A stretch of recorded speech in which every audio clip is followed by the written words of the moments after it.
Para facilitar el manejo de datos de los elementos empleados en el diseño, el DLTCAD cuenta con bases de datos de los principales elementos requeridos. Contamos con una base de datos principal, que está compuesto por tablas para cada tipo de componente, tales como base de datos de armados,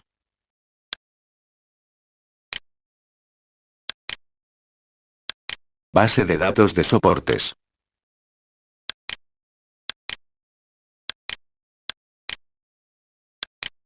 base de datos de conductores, siendo cada uno de ellos editable por el usuario. Estas bases de datos se graban en forma permanente en el programa, en archivos con una extensión DAT, y pueden ser utilizados por cualquier proyecto. Incluso pueden migrarse a otra computadora, copiando los archivos en la carpeta correspondiente. Esta se encuentra en la carpeta tablas del programa. Adicionalmente, cada proyecto cuenta con una base de datos particular. Las bases de datos del programa se copian automáticamente a las tablas de datos particulares del proyecto. Veamos un ejemplo con tabla de armados. El usuario tiene la opción de eliminar los datos que no requiere, y usar solo los necesarios. Para dejar en blanco la tabla, presionamos clic derecho, y seleccionamos borrar todo. Ahora, añadiremos solo los componentes a emplear. Presionamos clic derecho, y seleccionamos agregar nuevo.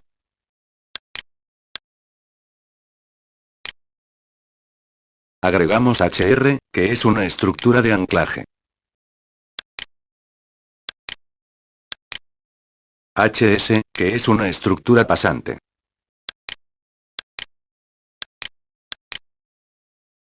HAM, que es otra estructura de anclaje. Ahora, agregamos a la tabla de postes, los tipos de postes que se usarán en el proyecto.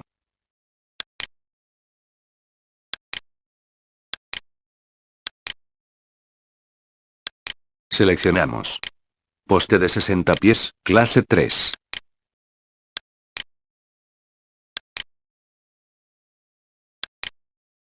Poste de 60 pies, clase 2. A continuación, agregamos a la tabla de conductores, aquellos que se usarán en el proyecto. Para el ejemplo se usará dos tipos de conductores. Uno para las fases, y uno para el cable de guarda. AAC, de 240 milímetros. AAC, de 300 milímetros.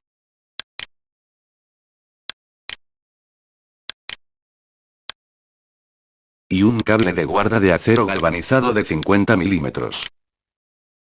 Y así sucesivamente, vamos llenando las tablas para el proyecto. En cualquier momento se pueden agregar más datos al diseño. Veamos a continuación, algunos casos especiales. 1.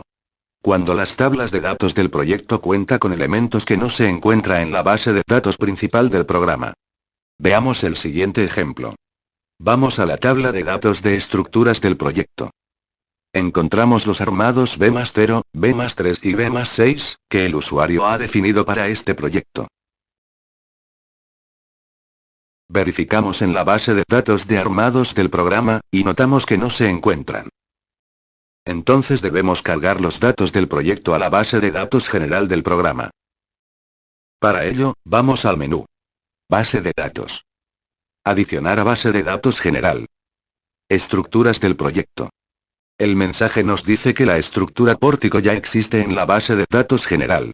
Podemos sobreescribirlo. Verificamos si se ha agregado en la base de datos de armados. Notamos que se encuentran al final. Entonces ya se encuentran cargados, y puede ser editado si es necesario. De la misma manera podemos trabajar con las bases de conductores y soportes. 2. Cuando se modifica la base de datos general, y hay que actualizar las tablas de datos del proyecto. Veamos el siguiente ejemplo, en la estructura B+6, modificaremos la posición del conductor principal más bajo. Presionamos en editar, y cambiamos el valor 22.5 metros, por 15 metros. Presionamos en aceptar cambios, y luego aceptar. Verificamos que este cambio aún no se ve reflejado en la tabla de datos del proyecto. La estructura B+6 sigue con el valor de 22.5 metros.